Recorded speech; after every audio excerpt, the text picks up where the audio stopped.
नमस्कार दोस्तों, आप सभी का हमारे चैनल में स्वागत है। दोस्तों, दिल्ली के मुख्यमंत्री अरविंद केजरीवाल आज अचानक आते हैं और दिल्ली के लोगों को संबोधित करते हुए कहते हैं कि मैं 2 दिन बाद दिल्ली के मुख्यमंत्री पद से इस्तीफा दे दूंगा। दोस्तों, आखिर 2 दिन बाद ऐसी इस्तीफा देने का ऐलान करने का उद्देश्य क्या हो सकता है? आखिर 2 दिन बाद दिल्ली के मुख्यमंत्री क्यों इस्तीफा देंगे, यही सोचने का विषय है। दोस्तों, 2 दिन बाद देश के प्रधानमंत्री नरेंद्र मोदी का जन्मदिन है। इसी दिन को दिल्ली के मुख्यमंत्री इस्तीफा देने का ऐलान कर दिए। दिल्ली के मुख्यमंत्री को पता है कि किस प्रकार से लोगों को साझा जाए, लोगों से किस प्रकार से कनेक्ट किया जाए।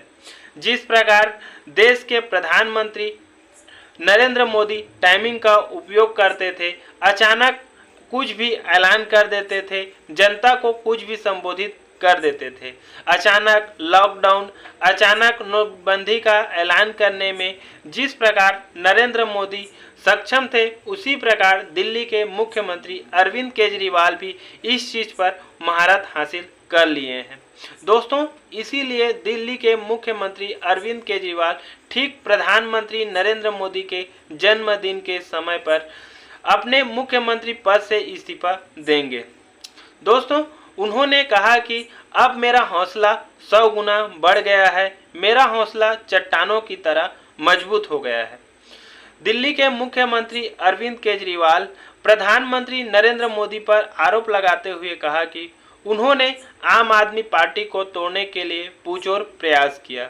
ईडी और सीबीआई का पूरा ताकत लगाकर आम आदमी पार्टी को तोड़ने का प्रयास किया। आम आदमी पार्टी के सभी बड़े नेताओं को जेल में डालकर आम आदमी पार्टी को तोड़ने का प्रयास किया गया, लेकिन आम आदमी पार्टी के एक छोटे कार्यकर्ता भी इस प्रयास से नहीं टूटा, क्योंकि आम आदमी पार्टी बहुत ही ईमानदार पार्टी है और अब अपने उद्देश्यों को जानता है। अरविंद केजरीवाल ने कहा कि मैंने जेल से इस्तीफा इसलिए नहीं दिया क्योंकि यदि मैं जेल से इस्तीफा देता तो आम आदमी पार्टी टूट जाती, आम आदमी पार्टी की सरकार गिर जाती।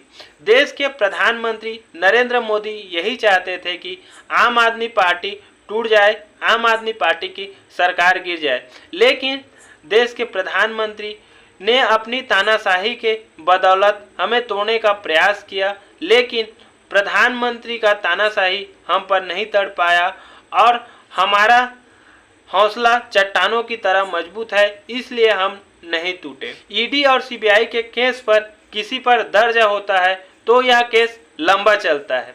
यह केस 10 साल, 15 साल, 20 साल तक चलता है और माननीय न्यायाधीश के जरिए यह केस में हमें जमानत मिला।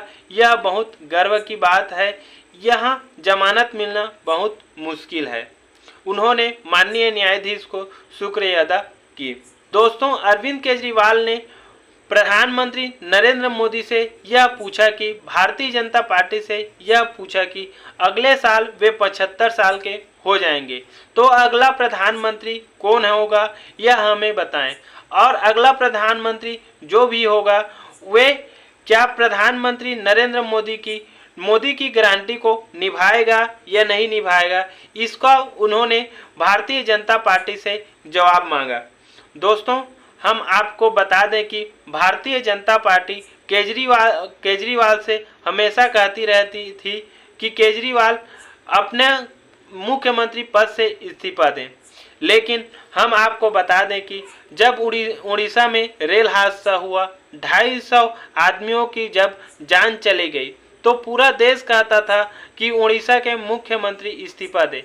तब देश के प्रधानमंत्री ने इस समय कुछ नहीं बोला। देश के प्रधानमंत्री के कान पर जू नहीं रेंगा। जब भाजपा में इतना बड़ा कांड होता है तब प्रधानमंत्री कुछ नहीं बोलते और भारतीय जनता पार्टी के किसी विधायक ने इस पर कोई जवाब नहीं दिया। दोस्तों, बता दें कि अडानी सब कुछ दिया गया, देश के सारा संपत्ति उन्हीं को देने पर किसी भाजपा नेताओं ने इस पर कोई तंज नहीं कसा, किसी ने कुछ नहीं कहा।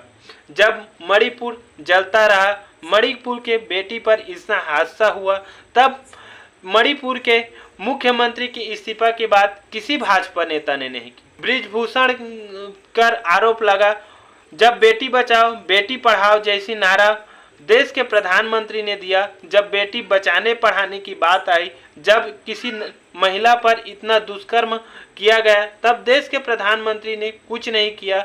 देश के भाजपा नेता की इस्तीफा के लिए क्यों मांग नहीं की गई? दोस्तों, यही पूछने वाली बात है। मुख्यमंत्री अरविंद केजरीवाल को सुधांशु त्रिवेदी ने सत्तालोलुपता ठहराया और विभिन्न मुख्यमंत्री को जब जेल हुआ तो उन्होंने इस्तीफा दिया। इसकी जानकारी उन्होंने दी। उन्होंने कहा कि 2008 में मधु कोड़ा को जब जेल हुआ, झारखंड के मुख्यमंत्री थे, तो उन्होंने इस्तीफा दिया था। 2000 में करुणानिधि को जेल हुआ, जो तमिलनाडु के मुख्यमंत्री थे, तो उन्होंने भी अपने पद से इस्तीफा दिया था। 1997 में बिहार के मुख्यमंत्री लालू प्रसाद यादव थे, तब भी उन्होंने जेल से शासन नहीं चलाया। उन्होंने जेल होने से पहले इस्तीफा दिया था। 1996 में जयललिता की बात की, उन्होंने भी अपना पद से इस्तीफा दे दिया था। दोस्तों बात करें तो अरविंद केजरीवाल ने अपने आप को भगत सिंह से जोड़कर बताया। उन्होंने